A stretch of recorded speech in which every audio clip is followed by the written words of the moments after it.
Welcome to my channel healthy cooking fashion. నేను ఈరోజు కాకరకాయ ఉల్లి కారం చేయబోతున్నాను. దానికి ఇవి ఒక హాఫ్ కేజీ ఉంటాయి కాకరకాయలు. ఇవి పైన ఏం తీయొద్దు, బాగా వాష్ చేసుకొని ఇలా ఒక కాకరకాయని 2 ముక్కలుగా చేసుకొని ఇలా మధ్యలో ఒక ఘాటు పెట్టుకొని తీసుకోవాలి. అలాగే ఒక పావు కేజీ ఉల్లిపాయలు తీసుకోవాలి. ఇప్పుడు స్టవ్ మీద ఒక కడాయి పెట్టుకోవాలి. ఇప్పుడు కడాయి పెట్టుకొని అందులో ఒక 1 స్పూన్ జీలకర్ర వేసాను. ఇప్పుడు ఒక 3 టేబుల్ స్పూన్తో 3 స్పూన్స్ ధనియాలు వేసుకోవాలి. వేసుకొని ఇది దూరగా వేయించుకుందాం. ఇప్పుడు అవి వేగాయి, తీసేసాను. కడాయిలో కొంచెం ఆయిల్ వేసుకొని దీంతో ఒక హాఫ్ వేసాను. వేసి ఆనియన్స్ కొంచెం పెద్దగా కట్ చేసుకున్నాం.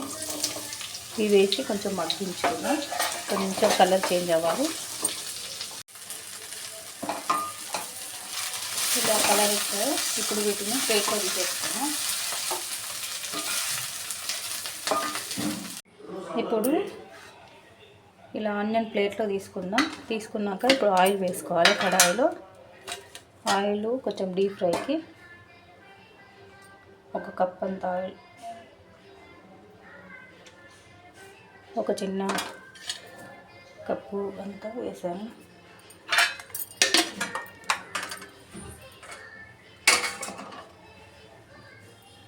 ఇప్పుడు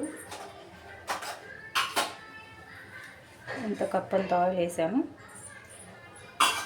ఇప్పుడు అది వేడయ్యాక అందులో మనం ఈ కట్ చేసుకున్న ఇవి వేసి ఫ్రై చేసుకున్నాం. 2 సార్లు వేసి ఫ్రై చేసుకున్నాం.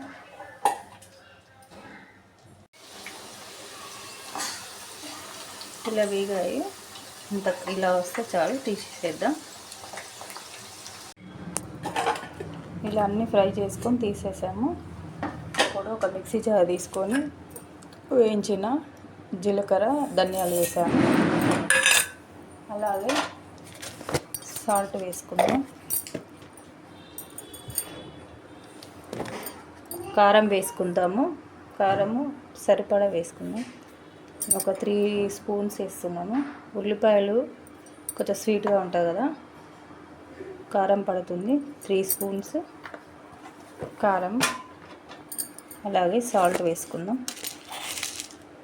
సాల్ట్ దీంతో ఒకటి వేసాము, చూసుకొని వేసుకుందాం సాల్ట్. అలాగే కొంచెం పసుపు వేస్తున్నాను. ఒక పావు స్పూన్ అలా వేసాను. వేసి ఇది పౌడర్ లాగా చేసుకోవాలి. వెల్లుల్లిపాయలు వేసి ఒకసారి తిప్పుకుందాం. ఇప్పుడు ఆనియన్స్ వేసుకొని మెత్తగా తిప్పుకుందాం. ఇప్పుడు ఇలా పేస్ట్ లాగా చేసుకున్నాం కదా, ఇది ఈ ఫ్రై చేసిన కాకరకాయ ఇలా కట్ చేసుకున్నాం కదా, ఇందులో ఇలా కొంచెం పెట్టేసుకున్నాం. ఇలా స్టఫ్ చేసుకొని పెట్టుకుందాం అన్నీ.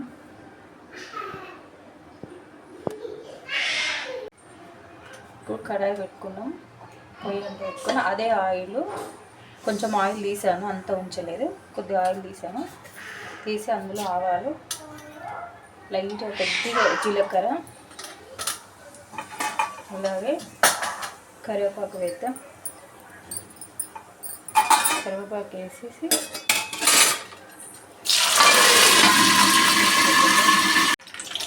ఇప్పుడు కరివేపాకు ఇది వేసేస్తున్నాం. అందులో వేసేసి కొద్దిగా ఫ్రై అయ్యాక ఈ పేస్ట్ మిగిలింది అందులో వేసేసి మగ్గనిద్దాం. ఇంకొంచెం వేగాయి, ఇందులో ఈ పేస్ట్ మొత్తం వేసేసి చేసుకుందాం. ఇలా రెడీ అయ్యింది. ఇప్పుడు స్టవ్ ఆఫ్ చేసుకొని సర్వ్ చేసుకుందాం. ఇదిగోండి సర్వ్ చేశాను. ఎంత బాగా వచ్చిందో చూడండి. చాలా టేస్టీగా ఉంటుంది. లైట్గా ఉంటుంది, చేదు ఎక్కువేమి ఉండదు. పులుపు వేయకుండా కూడా ఆనియన్ స్వీట్నెస్ తోటి చాలా టేస్టీగా ఉంటుంది. మీరు కూడా ఒకసారి ఇంట్లో ట్రై చేయండి. ఈ వీడియో ఎలా అనిపించింది మీకు? లైక్ చేయండి, షేర్ చేయండి, సబ్స్క్రైబ్ చేసుకోండి. తప్పకుండా ఈ రెసిపీ ఒక్కసారి ట్రై చేయండి. చాలా టేస్టీ ఉంటుంది. పిల్లలు కూడా చాలా బాగా తింటారు మా ఇంట్లో. Boy friends.